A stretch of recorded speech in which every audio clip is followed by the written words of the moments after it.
It began with a single sound, a faint rhythmic pulse echoing across the dark emptiness of space. At first, no one noticed. Signals like this came and went all the time.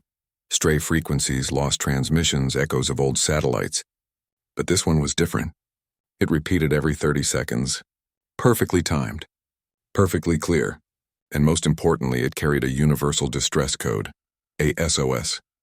In the Galactic Council's communication network, an SOS was sacred. It didn't matter where it came from or who sent it. Responding was law. Every star system in the network knew the rule. If someone is asking for help, you answer. So when the signal was detected on the edge of the Andromeda-Perseus corridor, hundreds of light-years away from the nearest settled world, the Council's monitoring center took immediate notice. The operator on duty leaned forward in silence as the signal repeated again, faint, but unmistakable. Mayday, Mayday, coordinates attached, that was all. No voice, no explanation, no origin tag. Still, it was enough to send ripples of curiosity and concern through the Council. The signal's origin point was a dead zone, an abandoned sector officially listed as unrecoverable. There were no stations there, no colonies, no known life. Just dust, debris, and stories of failed expeditions from centuries ago. But rules were rules, and when an SOS came through, you didn't ignore it. Within hours, a small convoy was assembled, a rescue and research mission made up of multiple species from across the Galactic Alliance. They were scientists, explorers, and engineers, not soldiers. To them, this was probably just another lost probe or an old beacon left behind by a forgotten mission. No one expected anything more. The journey took several days through warp space. During that time, the crew talked casually over shared meals and long hours of waiting. They joked about the mystery. Some believed they'd find a broken ship and a dusty recorder repeating an old distress call. Others hoped for something more. Maybe a new discovery, a clue to who once lived in that region. But deep inside, many felt uneasy. There was something about the signal that didn't fit. It wasn't just old, it was ancient. Its coding pattern used a format that predated most known civilizations in the Council's database. It belonged to a time when space travel was still raw and dangerous, when explorers vanished into the dark and never came back.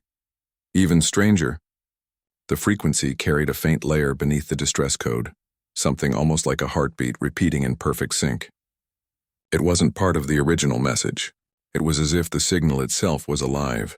When the convoy finally dropped out of warp, they saw the planet. It was small, cold, and quiet. No lights, no cities. No life readings on the surface.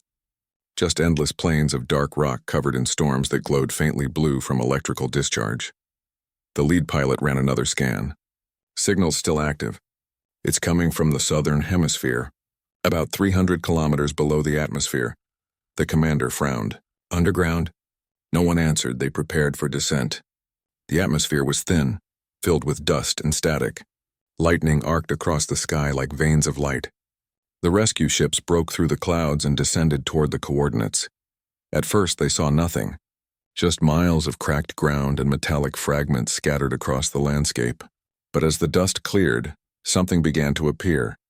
Long, straight lines carved into the surface, stretching in perfect geometric shapes.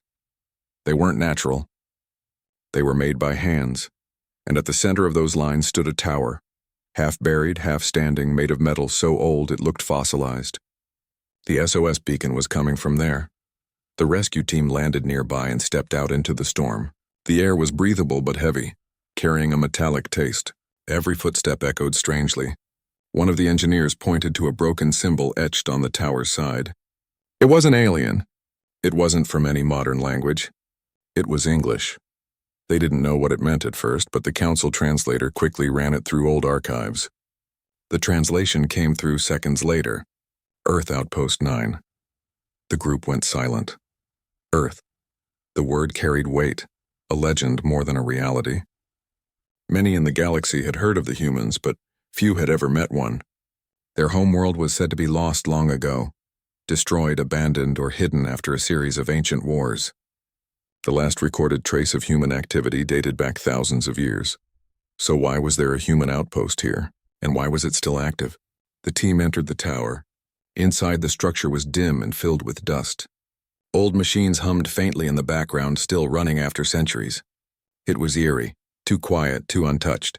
Every corridor told a story. Scratches on the walls, faded photos on metal panels, a cracked visor helmet lying on the floor. These weren't the remains of a war. They were the marks of survival. Whoever lived here had fought to stay alive, not to conquer. At the central chamber, they found the source of the beacon. A single console. Its display was still working, though flickering weakly. One button flashed red SOS active, but there was something else. Next to the console, a small camera lens followed them as they moved. It was old, the kind used in early human technology, but it was on. That meant someone or something was watching. The commander stepped forward carefully and spoke through the translator. "This is a galactic rescue unit. We received your distress call. We're here to help." For a long moment, nothing happened. Only the sound of static filled the room. Then suddenly the console flickered again, and a new message appeared on the screen. 3 words. Simple, cold, and direct. "Do not approach." The team exchanged confused looks. The engineer tried to access the terminal, but it was locked behind layers of encryption no one recognized. The system wasn't designed to invite help. It was designed to warn them away. Meanwhile, orbiting ships above the planet started detecting something strange. There were life signs underground, faint but consistent. Dozens of them. Human-shaped, breathing, moving. The shock hit everyone at once. Humans, alive. They had survived here somehow through radiation, storms, and complete isolation for what must have been hundreds of years. No food imports, no contact, no supply lines. Yet they were alive and stable. One of the scientists whispered what everyone else was thinking. How is that possible? The Council's rules demanded that survivors be rescued, but the message on the console made them hesitate. Do not approach, it didn't make sense. If these people needed help, why send a distress call and then warn others to stay away? Unless they didn't send it at all. Someone else did. Back on the ship, the crew replayed the entire SOS transmission frame by frame. Hidden in the static, they found a faint echo. Not a voice, but a rhythmic pulse repeating like a heartbeat. When isolated and slowed down, the pattern revealed something chilling. It wasn't random noise. It was a code, an identification sequence, and the sequence matched early human military distress protocols. That meant the beacon was automated. It had been triggered by something else. Maybe an environmental change, maybe motion, maybe something approaching. The realization spread through the rescue team like a silent storm. The humans hadn't sent the distress call. The planet had sent it because someone was coming, but by the time they figured it out, it was too late. The ships were already in orbit, their engines lighting the skies. The humans, whoever they were, surely knew that visitors had arrived. Inside the underground base, a light turned on deep within the darkness, activating machinery that hadn't moved for centuries. Hidden chambers began to hum. Old systems powered up one by one. On the surface, the rescue team stood unaware beneath the stormy sky, staring at the ancient tower. They had come to help. But something about this place felt wrong, as if the ground itself was holding its breath. One of the crew members looked at the storm and whispered quietly, "What if this isn't a rescue mission? What if it's a warning?" The commander didn't answer. He simply turned his gaze toward the horizon, where distant lights were beginning to flicker under the ground, faint glows forming the shape of a sleeping city. The humans hadn't died. They had been waiting, and the galaxy had just answered a call that was never meant to be answered. The rescue ships hovered silently above the old planet as the storm clouds shifted and rolled beneath them. The signal had led them here, to this lifeless world on the far edge of the galaxy, where even maps had stopped reaching long ago. Everyone on board was quiet. There was no laughter now, no curiosity, only a deep, uneasy feeling that they had stumbled into something much bigger than they understood. The official reports called this place Sector 09X, but ancient records told another name, the Abandoned Frontier. It was once a region filled with colonies, research stations, and mining worlds. Then, for reasons no one ever explained, it was erased from the galactic charts. Some said the area was cursed. Others said it was home to old wars the Council didn't want anyone to remember. But whatever the truth was, it had been forgotten. Until now. When the team replayed the data collected from the surface, the images stunned them. The geometric lines on the planet's crust, the broken towers, the traces of human construction, all of it was real. The outpost had been there for a very long time. It wasn't just a crash site. It was a full settlement, buried and preserved by time. The scientists couldn't explain how any of the power systems still worked. The reactors that powered such outposts should have shut down thousands of years ago, yet they were faintly active, giving off low readings of stable energy. That meant someone or something had been maintaining them. The commander called for a deeper scan. Long-range sensors swept the underground layers and returned something unexpected: structures. Not ruins, but rooms, tunnels, and large chambers that appeared organized and occupied. And then came the real shock: life signs. At first, the system thought it was a glitch. But when they cross-checked it 3 times, the results were the same. Dozens of heat signatures, all human, breathing, moving, living. The room went silent. How could humans survive down there for so long without outside support? How did they have food, oxygen, or power? No one had the answers. A meeting was called inside the command bay. The crew sat around the glowing map of the planet as the readings flickered before them. One of the engineers pointed out something odd. The coordinates where the humans were living were not random. The tunnels were built in a circular pattern, centered perfectly around something massive deep underground. It wasn't natural. It wasn't a cave or a mineral core. It was metallic. Something large and ancient rested at the center, a buried structure that gave off strange magnetic waves. What if that's the source of the signal? Someone asked. The commander shook his head. No. The SOS came from the tower on the surface. But whatever this is, it's probably the reason they're still here. Still here. That phrase echoed in everyone's mind. The realization hit slowly. These humans weren't lost survivors. They had stayed on purpose. When communication was attempted again through standard channels, no reply came. The humans underground remained silent. The only sign of life was the flickering of the beacon on the tower and the faint energy pulse from below. After hours of waiting, the rescue team decided to send a small drone down into the tunnels. It was risky, but they needed to know what was happening. The drone entered through a large crack in the ground near the tower's base and began its slow descent. The deeper it went, the stranger things became. The tunnels were perfectly carved, smooth, symmetrical, and reinforced with human-made alloys that should have corroded centuries ago. But here they shined like new. Every wall carried symbols, markings, and what looked like warnings written in an old human language. Then, the camera caught something that froze everyone in the control room: a light. It was faint at first, like a candle glowing at the far end of the passage. As the drone moved closer, the light grew brighter, revealing a chamber with metallic floors and long rows of machinery. And in that light stood a person, a human figure.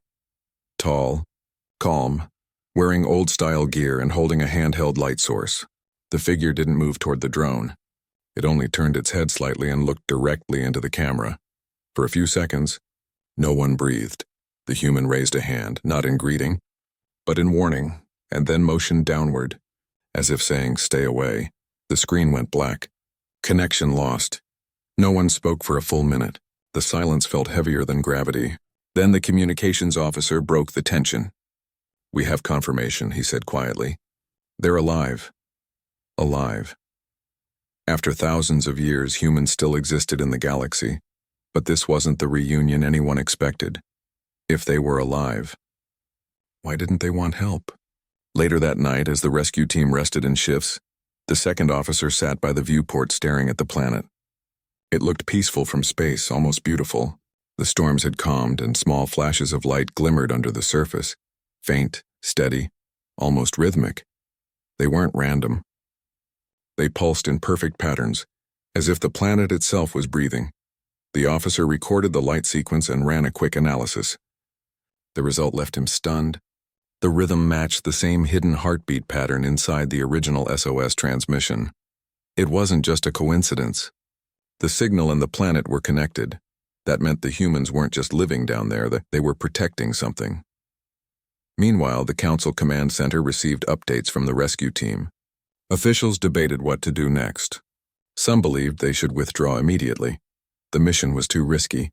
and this region had been marked as dangerous for good reason.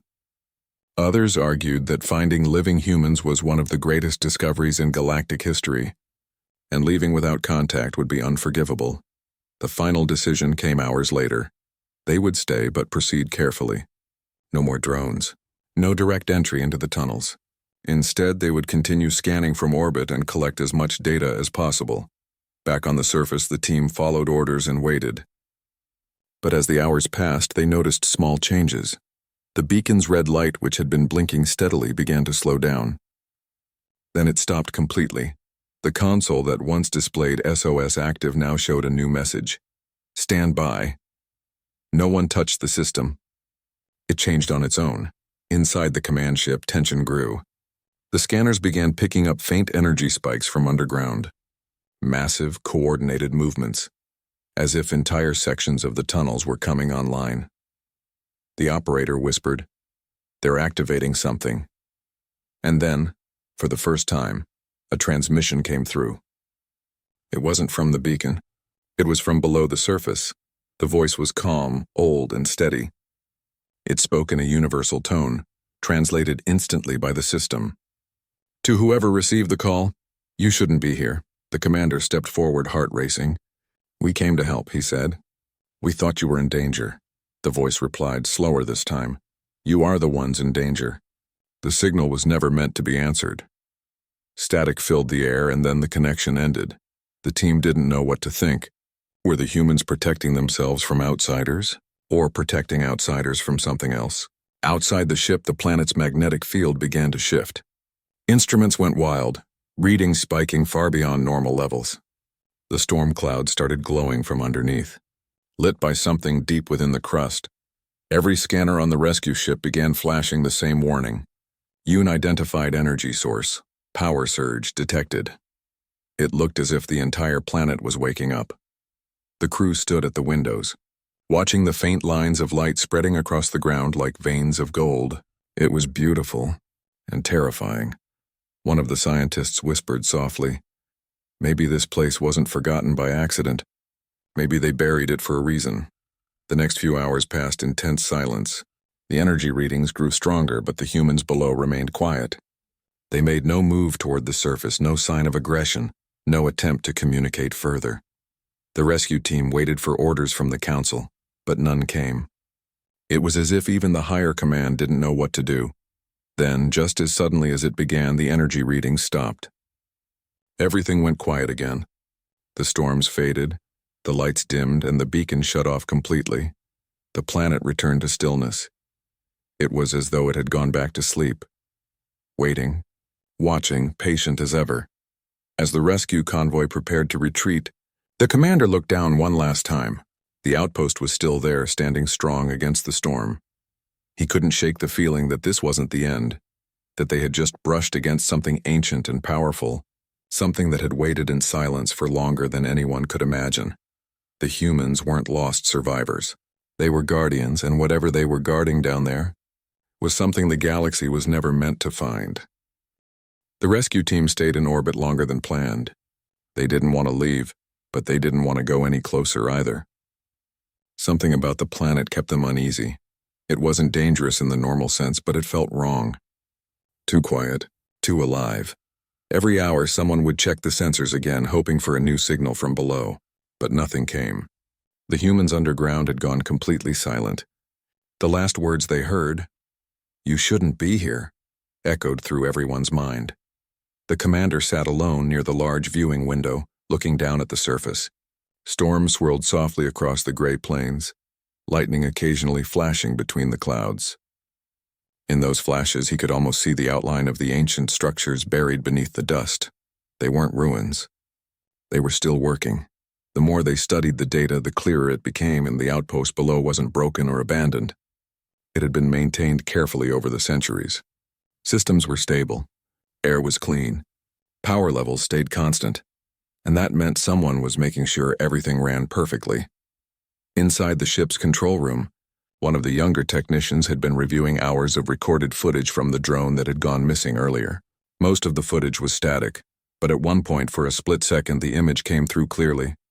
It showed the same figure they had seen before, the human with the light. But now, in the corner of the screen, something else appeared. A symbol carved on the wall behind him. It was a circle with 3 lines cutting through it. A mark used by old human exploration missions thousands of years ago. The technician ran it through the archive. The result stunned everyone. That mark belonged to one of the earliest human space programs, Earth Expeditionary, Division 9, believed to have been lost during humanity's first attempts at interstellar travel. That meant this wasn't a random group of survivors. These were descendants of the very first humans who left Earth, pioneers who had vanished into deep space before most of the galaxy had even discovered faster-than-light travel. They weren't lost. They were waiting.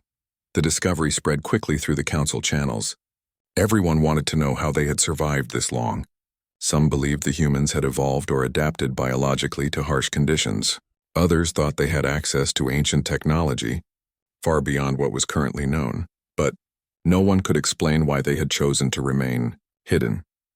The council ordered the rescue convoy to gather as much non-invasive data as possible. No contact, no landing attempts, just observation. And that's when they noticed something strange. The humans were watching them.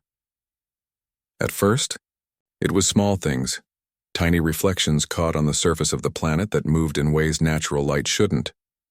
Then, faint transmissions appeared on their communication logs, static bursts that matched their own encrypted frequencies. Someone was listening. It was subtle, almost playful. Every time the team tried to secure their channel, a few seconds later the same encryption key would reappear, mirrored back at them, as if the people below were testing their defenses. No harm was done, but the message was clear. We see you. The team didn't feel threatened, but they couldn't shake the feeling of being studied. Every sensor they activated, every probe they launched, the humans below already knew about it. They reacted almost instantly, adjusting energy readings, rerouting signals, keeping themselves invisible. It was like playing a game of chess with an opponent you couldn't see, but who already knew all your moves. Days passed. The crew became restless. There was nothing more to do except watch, wait, and wonder. One night, while most of the crew slept, a quiet alarm went off.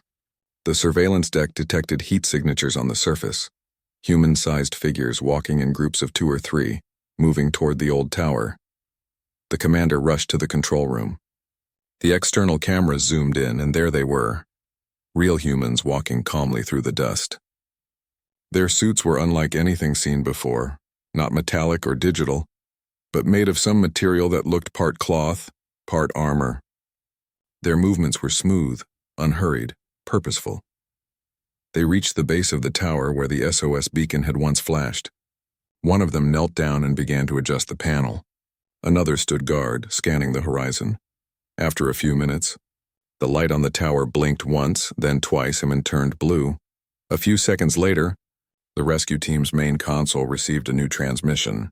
It wasn't a voice this time. It was a data packet, an old format, barely readable. The team decoded it carefully. When the translation appeared, it sent chills through everyone in the room. Observation confirmed. Response noted. Continue no further. We maintain containment. Containment, the word hit hard. Containment meant control, is keeping something in, not out. The humans weren't stranded here. They were guarding something. The scientists began arguing over the meaning. Some thought it referred to radiation or a buried weapon from old wars. Others believed it meant an environmental hazard. Maybe an unstable power source, but the message felt more personal than that when it sounded like a warning. And if the humans were still alive after all this time, maybe they had a reason to guard whatever was below. The next morning, the rescue team detected faint tremors coming from the planet's core, not violent but steady, like deep mechanical movement. When they tried to scan it, their instruments failed. Every reading returned errors or blank data. It was as if something below was actively blocking their sensors. Then, on the main display, a new feed appeared, not from their own system, but injected remotely. It was a live camera feed of the humans underground. They were standing in a wide chamber, surrounded by ancient machinery glowing with blue and gold light. The walls were covered in strange symbols, not alien but human, and at the center of the room stood a massive structure, covered in cables and energy conduits. It pulsed softly like a heartbeat. The humans didn't look at the camera. They were working, adjusting controls, running checks, recording data. Calm, focused, professional. This wasn't chaos. It was routine. Then the feed ended, just like that. On. No one had any idea how they got access to the ship's systems, but it was clear. The humans were aware of their presence and wanted them to see that. They wanted to show that whatever they were guarding, it was stable. For now, the crew started calling them the Silent Watchers. It wasn't an official title, but it felt right. They never spoke much, never attacked, never panicked. They just watched, patient, disciplined, unshaken by time. They didn't act like victims. They acted like soldiers. But the strange part was, there were no signs of age among them. Every image, every scan showed perfect physical health. No disease. No sign of decay, as if time itself had slowed down for them. The scientists proposed theories, suspended metabolism, genetic adaptation, or advanced medical nanotech, but nothing matched the readings. It was as if the planet itself sustained them, keeping them alive as long as they stayed within its reach. And still, they never asked for rescue. After nearly 2 weeks, the Council finally sent direct instructions. The rescue team was to withdraw and leave the system undisturbed. The message was polite but firm. Observation concluded. Further presence unnecessary. No explanation. No reasoning. It was clear the Council knew more than they were saying. The commander protested, but the order stood. The ships began preparations for departure. Before they left, the crew decided to send one final transmission to the surface. A message of respect, not interference. It read simply, "We understand. We will not return. Be safe." There was no reply. The ships lifted from orbit, engines glowing softly in the darkness. The planet grew smaller in the distance, until it was just another faint dot in the void. And yet, even from far away, the sensors still picked up faint energy pulses, rhythmic, deliberate, almost like breathing. The humans were still there, still watching, still guarding something the rest of the galaxy wasn't ready to see. As the rescue convoy left the system, the commander took one last look at the data logs. The coordinates of the planet flashed on his screen, a long string of numbers marking its position in space. He hesitated for a moment, then deleted them from the ship's memory. Some things, he thought, were never meant to be found again. But far below, deep inside the silent planet, the humans stood in the same great chamber. The ground trembled softly as the structure at the center pulsed once more, lighting up the darkness. One of them placed a hand on the glowing metal surface and whispered something too faint to be heard through the layers of rock. Then the lights dimmed, and everything went quiet again. The watchers returned to their stations. The machines continued their rhythm, and the galaxy, unaware of what slept beneath that old world, carried on in peaceful ignorance. They were the guardians of something older than war, older than fear, and they would remain there unseen and unforgotten, until the stars themselves faded from the sky. The stars around the old planet shimmered quietly, but something about the silence felt heavy, like the calm before a storm. The rescue convoy had started its slow journey home, leaving the strange world behind, but not everyone could forget what they'd seen. For the commander, the faces of those humans underground stayed fixed in his mind, their calm eyes, their quiet strength, and that strange blue glow that surrounded their machinery. They hadn't looked lost or afraid. They had looked ready. It was as if they'd been waiting for something to happen, and that something was finally coming. Days after the convoy left orbit, a small monitoring satellite still circling the planet began recording new readings. The ground was moving again, not in violent shakes but in slow rhythmic waves like a heartbeat pulsing through the soil. The old tower on the surface started flickering with blue light. The SOS beacon, which had been dark for weeks, blinked once more. Only this time it wasn't red or white. It was gold. The satellite automatically transmitted the signal back to the departing fleet. When the commander received it, he stared at the playback in silence. The gold light wasn't a distress call. It was a code. Old human communication patterns had used colors as signals. Red meant emergency. Blue meant stable. Gold meant activation. That word sent a cold chill through everyone on board.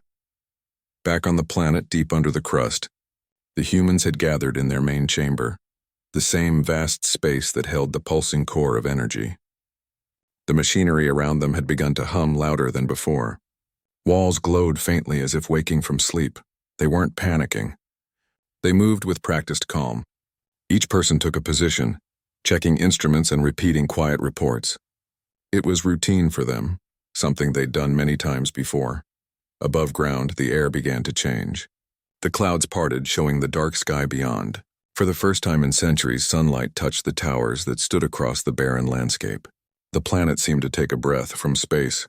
It looked like the entire surface had started glowing faintly, forming lines that connected across continents, like veins of light reaching toward the heart of the world. The humans below knew exactly what was happening. The systems that had kept the planet asleep for so long were waking up. Inside the underground facility, an old console displayed a warning in faded letters. Containment integrity 98%. The leader of the group, a quiet man with gray at his temples and steady hands, placed his palm on the screen. His expression didn't show fear, only focus. He understood what this meant. Containment was holding, but only barely. The others looked at him, waiting for his command. He simply nodded once, and they began working faster. For generations, these people had lived with one purpose: to make sure the seal beneath their world never broke. It wasn't a secret weapon or treasure hidden below. It was something far older, something even their ancestors barely understood. A long time ago, before the galaxy learned peace, humans had built something powerful, a technology that could bend energy itself. But it was too unstable, too dangerous. When one of their early experiments spiraled out of control, an entire colony vanished overnight. The survivors made a choice. They didn't destroy it, and they contained it, and ever since then, the descendants of those survivors had stayed behind to keep watch, ensuring the rest of the galaxy would never suffer the same mistake. That's why they sent no messages. That's why they didn't leave. They were the last guardians of humanity's oldest secret. The commander on the departing ship didn't know all of this, but he could feel that something was wrong. He replayed the satellite footage again and again. Each time, the gold light on the tower grew brighter. Then suddenly another light appeared, a faint flash deep beneath the surface. The satellite captured it clearly before its sensors burned out from the overload. The energy coming from the planet was increasing, not explosively, but steadily, like a rising tide. He opened a private log and began recording his thoughts. "They said we shouldn't be here," he whispered. Maybe they were right.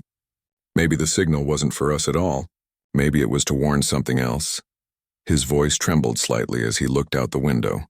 The stars ahead shimmered like scattered fireflies, but behind him, one faint star had begun to glow brighter than the rest, the one marking the location of that forgotten world.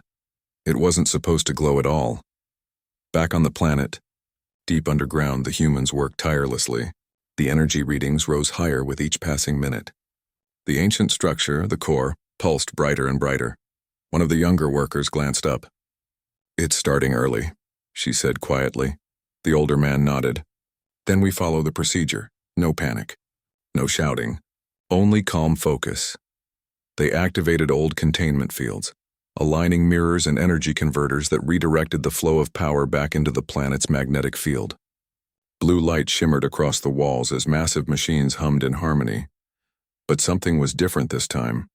The core didn't stabilize like it usually did. It pulsed harder, faster, as if something inside was responding to the outside world. It was aware. For the first time in generations, the watchers felt uncertainty. Far above them, in the quiet of space, a faint tremor spread through the void, a ripple of energy that reached the nearest listening stations. Reports flooded in from nearby systems. Unusual wave detected. Non-lethal but powerful. Origin unknown. The Council's main observatory pinpointed the origin. It was the same forgotten planet. At first, they thought it was another natural phenomenon, maybe a geological event or a minor magnetic storm. But when they studied the data, they saw something impossible. The wave wasn't random. It was patterned, it was communication, and it matched the old human language patterns, like a massive coded broadcast repeated again and again. System rebooting. Containment reinitializing. Stand by. The council members looked at each other in confusion. Containment? Of what and by whom? The only living humans they knew of were primitive descendants, scattered on a few distant worlds. How could anyone be running advanced systems like this? No one had answers. Meanwhile, on the planet, the humans below ground felt the vibration in their bones. The air shimmered faintly and the machines roared louder than ever. The old man placed his hand on the control table and whispered to his team, "It's responding to movement above. Something triggered it." He didn't need to say what that something was. They all knew. The visit from the rescue fleet had disturbed the delicate balance that had kept the core asleep for centuries. Now it was waking up. Curious. Alive, remembering. One of the engineers adjusted a panel, and the main display blinked with a single line of text. "External presence detected." The old man sighed. They didn't mean to, but now it knows they're out there. He looked toward the ceiling where miles of stone separated them from the surface. Outside, the once calm sky had turned into a field of gold and blue light. The tower glowed like a star. The entire planet looked alive, as if it were breathing energy. And then, for just a second, the clouds parted completely, revealing something no one expected. A fleet of old ships, massive, rusted, but still functional, rose slowly from beneath the crust. They weren't attacking. They weren't even armed. They just hovered there in silence, forming a perfect ring around the planet. Ancient human ships, designed long before the Galactic Council existed. They had been sleeping underground all this time, waiting to activate only when the world was threatened. The people on board the departing rescue ship watched in disbelief. One of them whispered, "They weren't stranded down there. They were guarding an entire defense system." The commander didn't reply. He just stared, trying to understand. Inside the underground facility, the humans continued to work. The older man turned to his team and spoke softly, his voice steady and full of quiet pride. "This is what we were born to do. Every generation before us has done the same. We keep the seal intact. We keep the galaxy safe." They all nodded and resumed their tasks as calm as ever. Through the screens they could see the fleet above holding position. The golden glow around the planet began to fade slowly as the system stabilized. The trembling stopped, the heartbeat slowed, and then, once again silence. The planet returned to its quiet, peaceful state as if nothing had ever happened. In the distance, the rescue convoy watched as the golden light dimmed completely. The tower's beacon turned off one last time, leaving only darkness.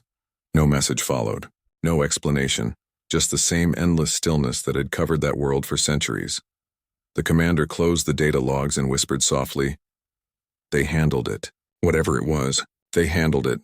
He turned off the screen and looked out at the stars ahead. "Let them rest," he said quietly. "They've earned it." The rest of the crew said nothing.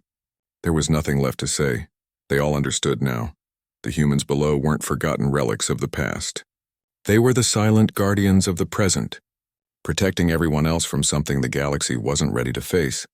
And for that, they would remain unseen, unheard, and unacknowledged. Their only reward being the peace of countless worlds that would never know how close they came to disaster. Far below, deep under the planet's crust, the old man stood before the pulsing core. The lights around him faded to blue. He whispered quietly to himself, as if speaking to something that could listen. "Sleep again. The stars are safe, and the world had gone quiet again. The golden lights that once wrapped around the planet faded back into the ground, leaving only a dim blue glow. For a brief moment, everything seemed calm, peaceful even, like the storm had finally passed. But those who had been watching from orbit couldn't shake the uneasy feeling that something wasn't right. The silence didn't feel natural. It felt like the deep, heavy kind of silence that hides a secret. On the observation deck of the rescue convoy, the crew gathered near the main screen. The image of the planet filled the entire displays, quiet, gray still. No lights, no motion, just the faint reflection of distant stars. The commander leaned closer, eyes fixed on a small dark patch near the equator. It wasn't there before. It looked like a shadow, but the planet's sun was on the other side. The shadow shouldn't exist. He zoomed in. The patch pulsed faintly. Not light, but energy. "What is that?" someone whispered. No one answered. On the surface of the planet far below the quiet towers, the air trembled. The humans underground felt it first, a vibration that wasn't from machines or the wind. It came from deeper down, below even the containment structure they had protected for centuries. Monitors flickered on their own, displaying distorted lines of data that no one had ever seen before. Symbols appeared on the screens, ancient markings from the first generation of human explorers. Warnings from a time when science was driven by desperation and discovery, not safety. One message repeated in bright red letters: containment breach, core unstable. The older leader stared at it, his hand tightening around the edge of the console. His voice was steady but lower than before. "We need to reinforce the secondary seals," he said quietly. The others moved without hesitation. They had practiced this many times, but something felt different now. The readings were stronger, deeper, not like a simple system failure. It was almost like something alive was pushing back from the other side. For the first time in many years, a trace of fear flickered in the Watcher's eyes. Meanwhile, the Galactic Council received a new transmission. It came from one of their farthest listening stations near the edge of the sector, a shaky recording full of static. Massive surge from the forgotten planet. Repeat massive energy surge. Not natural. It's spreading through subspace layers. Before the message ended, the line went dead. Council members looked at one another in disbelief.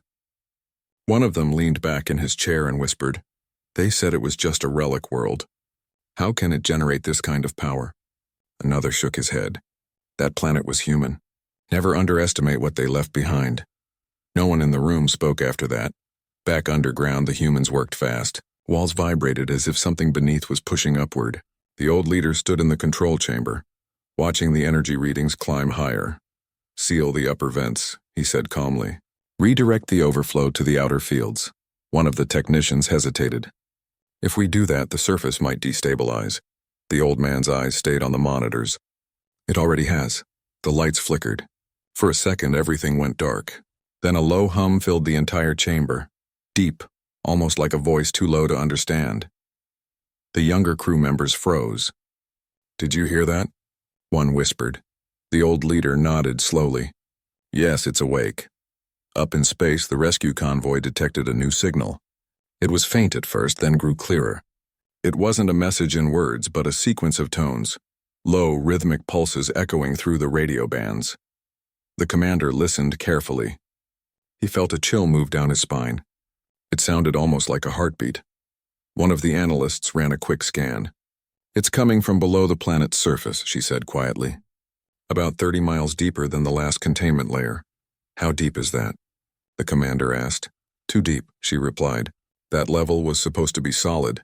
The commander turned off the sound. The silence that followed felt heavier than before.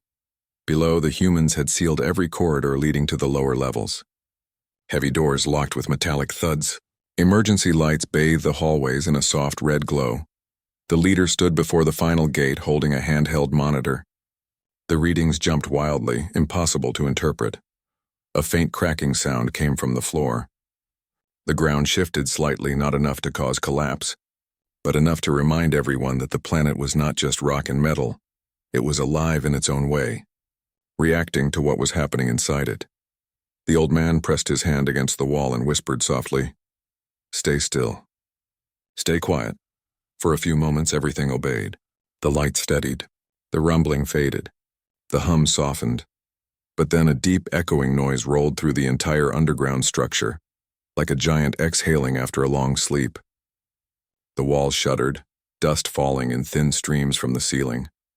On the main control panel, new symbols appeared, not human ones, not alien ones, but something unknown. The old man stared at them. He recognized none of it, but he understood the feeling they gave. Warning. In orbit, the commander sent a message to the Galactic Council. "We're seeing strange readings again. The planet's energy field is changing shape. It's forming a shield pattern around itself." The Council's reply came almost instantly. "Do not engage. Keep distance. Continue observation only." The commander didn't argue. He knew better than to question orders from above. But he couldn't help feeling that observation might no longer be enough. The planet wasn't just defending itself. It was preparing for something bigger. Hours passed. The humans underground continued their work, trying to stabilize the energy core. The machines hissed and hummed, releasing waves of light that danced across the walls. Sweat dripped down faces, hands moved fast over controls, and the air grew warmer with every second. The leader looked up at the central monitor. The reading was clear now. Containment level 50%. Half their barrier was already gone. He exhaled slowly, trying to think. "We can still hold it," he said, though the tone of his voice betrayed his doubt. No one argued. They trusted him completely, even in the face of the unknown. Then suddenly the sound returned, that deep, low pulse that vibrated through the entire base. It was louder now, and with it came something else. A faint glow began seeping from the cracks in the floor. Golden light, smooth and slow, like liquid sunlight. It didn't burn or destroy. It simply flowed upward, forming delicate shapes in the air, almost like memories coming alive. The humans stepped back, shielding their eyes. The light gathered into a floating sphere at the center of the chamber. It pulsed once, and an image appeared within it. Not a creature, not a weapon, but a vision of stars. Billions of them. A map of the entire galaxy drawn in living light. The leader's voice trembled. "It's showing us where it's connected." Every star that glowed on that map represented a place where the same kind of energy might exist, scattered across the universe. Sleeping, waiting. They weren't guarding just one core. They were guarding one of many. On the convoy, the sensors detected the same thing. A wave of golden energy swept past their ship, carrying patterns and shapes that looked like maps and signals. The systems barely kept up. The crew watched in awe as the data translated itself into recognizable structures. Star systems, trade routes, colonies. It became clear. Whatever was beneath that planet was not evil or angry. It was old, older than any recorded civilization. It was something humans had found long ago and decided to contain because they couldn't control it. The realization spread through the crew like wildfire. The old world wasn't a prison. It was a lock, and the humans left behind were the key keepers. Back below, the energy sphere dimmed slowly until only a small golden spark remained, hovering in front of the leader. He looked at it quietly, then whispered, "You're not here to destroy. You're here to remind us." The spark pulsed once, almost like it understood. Then it sank back into the ground, fading completely. The monitors stabilized. The hum faded. The warning lights turned blue again. Containment restored 100%. The humans stood in silence, exhausted but relieved. The old man placed his hand on the control table and whispered, "Thank you." In orbit, the commander received the final readings. The planet's surface energy dropped back to normal levels. All transmissions ceased. He stared at the screen for a long time before recording one final log entry.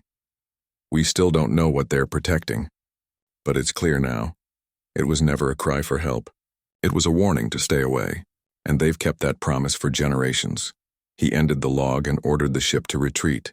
As the convoy drifted away, the planet's faint blue light shimmered one last time, almost like a farewell. No explosions. No battles. Just quiet strength. The galaxy would never know what almost woke beneath that world. And maybe that was for the best. Because sometimes, the most terrifying thing isn't what breaks free. It's realizing how close it came to happening, and how few people stood between safety and chaos. And among the stars, those few were still there, watching, guarding, ready to protect the galaxy again if it ever forgot the lesson of the golden light. The galaxy didn't notice it right away. The planet that had flared with light only hours earlier was now nothing more than a quiet blue dot among billions of stars. The Council's attention shifted back to politics, trade, and routine communication. Reports were filed, data archived, and the forgotten world was listed once again as restricted space. But a few people, those who had witnessed the strange event, couldn't let it go. They had seen something that didn't fit into charts or rules, something that spoke to the oldest fear in intelligent life, the unknown. On the rescue convoy, the commander sat alone in his quarters. The ship's engines hummed softly, filling the silence around him. He replayed the last few seconds of transmission from the planet, the faint golden glow, the quiet hum that had filled their instruments. And then, a voice. It had lasted less than a second, almost buried in static. But when the noise was cleaned and filtered, a pattern appeared. If you find another SOS from Earth, it said slowly, do not answer it, that was all. Just that single sentence. The voice had no anger, no threat, only warning. It sounded old, weary, and honest. The commander leaned back in his seat, staring at the stars outside the window. He couldn't help but wonder what kind of story led to that message. Why would anyone send a distress call only to warn others not to come? He had seen humans before. Small colonies scattered across the edges of the galaxy, hard-working, curious, endlessly stubborn. But this was something different. These weren't explorers or settlers. They were guardians. They had spent generations protecting something the rest of the galaxy didn't even know existed. And when someone finally arrived, they didn't ask for help. They simply asked everyone else to stay away. Days passed. The message spread quietly between fleets and stations, shared through encrypted channels and hushed conversations. Pilots whispered about it over long flights. Technicians repeated it in low voices, as if saying it too loudly would wake whatever slept beneath that world. If you ever find another SOS from Earth, they said. Don't answer it, some laughed, calling it superstition. Others believed it deeply, treating it like a sacred rule of survival. In time, it became a kind of legend, one of those old cosmic warnings passed down through generations, half believed and half feared. But behind the rumor, far away from the busy worlds of the Council, the humans on that lonely planet carried on with their silent duty. The underground base had returned to calm. The golden light was gone and the machines hummed softly once more. The air was still warm, carrying the faint scent of dust and ozone. The old leader stood in the control chamber, gazing at the now stable readings. The numbers were steady, the containment strong again. Everything had gone back to normal. Yet deep in his heart, he knew it was only temporary. He walked slowly through the long corridors, passing walls covered with centuries of markings, handprints, names and carved symbols from those who had come before. Every generation had left something behind, a small piece of themselves as proof that they had continued the watch. He reached a small viewing platform overlooking the core chamber. The blue light below glowed softly like a heartbeat sleeping under layers of stone. He spoke quietly, almost like a prayer. They saw us again. They'll remember now. One of the younger watchers standing nearby asked softly, Do you think they'll come back? The old man shook his head. Not soon. Maybe not ever. But if they do, we'll be here. Just like those before us, there was no pride in his voice, no regret, only peace. Far above, the planet's orbiting satellites began transmitting faint signals to deep space. At first, they seemed like random bursts of static, but when decoded, they formed a message, short, direct, and clear. It was the same phrase that had reached the convoy. A simple sentence repeated in hundreds of languages, broadcast across every known frequency. If you ever find another SOS from Earth, do not answer it. The Council received it too late to stop its spread. Within days, it had reached every major system, every trade route, every ship traveling between the stars. But instead of causing panic, it created something else, respect. People began to understand that the message wasn't a threat. It was protection. It meant that somewhere out there, someone was still watching over them, quietly ensuring that the worst things stayed locked away. In time, scientists studied the old recordings and found strange energy patterns embedded within the message itself. Not just sound or radio waves, but traces of the same golden light seen on the planet's surface. No one could explain it. Theories ranged from quantum encryption to natural resonance, but deep down everyone felt the same truth. Whatever the humans had done on that world was beyond ordinary science. It was something older, deeper, built on sacrifice and wisdom. Even those who didn't believe in legends couldn't help but feel a quiet awe. Years later, when the commander retired, he kept one thing from that mission, a small glass data crystal with the last recording of the message. He would sometimes play it when the stars were quiet, letting the voice echo softly through his cabin. If you ever find another SOS from Earth, do not answer it. Each time he heard it, he felt a mix of sadness and admiration. Sadness for what humanity had lost, admiration for what it had become. He often wondered how many others were still out there, silent human worlds, forgotten by time, each carrying out some hidden duty the galaxy would never know about. Maybe there were dozens, maybe hundreds. Maybe that was humanity's final legacy, not power or conquest, but responsibility. the quiet strength to guard what others could not face. Back on the forgotten planet, the blue glow beneath the surface dimmed gently as the cycles passed. The Watchers continued their work, tending to the systems, recording data, teaching the next generation the same lessons passed down through countless years. Every once in a while, they would gather near the old communication tower, the same one that had once sent the golden signal. It stood tall against the dusty horizon, worn and silent but still alive with faint energy. They didn't speak much. There was no need to. They all knew what they were protecting and why. When the stars shone brightest, they could almost see the faint trails of ships far above, tiny sparks moving through the black sky. The galaxy carried on, unaware that safety depended on a handful of quiet humans on an empty world. And that was how it was meant to be. One night, the youngest Watcher stood beside the tower, looking up at the endless stars. She had heard the stories all her life, but she still wondered, "What if they don't listen to the warning?" she asked softly. The old leader stood beside her, his eyes calm as he watched the horizon. "Then we remind them again," he said simply. She nodded, understanding. "Do you think they'll ever know who we are?" she asked. He smiled faintly. "They don't need to. They just need to live. That's enough." The two of them stood in silence, watching as the wind moved softly across the barren ground. The tower hummed gently, alive with a power older than either of them could imagine. The stars reflected in their eyes, and for a moment, everything felt connected. The Watchers, the galaxy, the sleeping core beneath their feet. Far away, on countless worlds, the message continued to echo through data streams and navigation networks. Ships that once followed SOS signals now turned away when they saw that familiar signature. Pilots whispered quiet thanks before changing course. Over time, the story became myth. The Earth signal turned into a cautionary tale told to new explorers. Not all distress calls need saving. Some are there to save you. And somewhere, deep beneath the crust of a forgotten planet, a small monitor displayed one final line of text.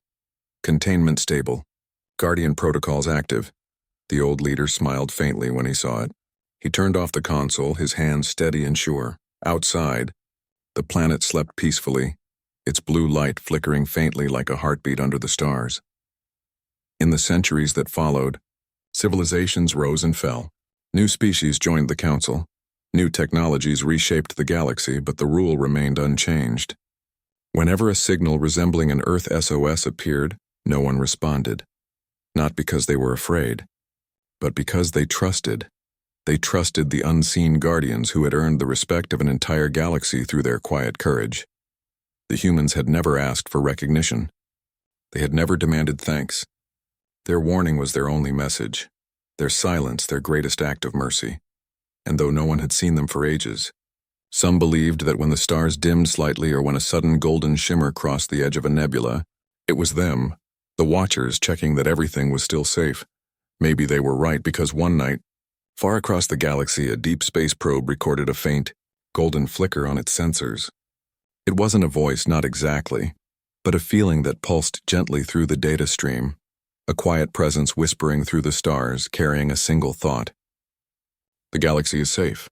Rest easy. And then, as quickly as it came, it was gone. Just silence again, the kind of silence that comes when danger has passed. And those who kept the watch finally allow themselves a moment to breathe. And somewhere, far beyond the reach of scanners and satellites, the humans who had once sent that SOS continued their eternal task, guarding, watching, and reminding the universe, in their own quiet way, that some lights should never go out.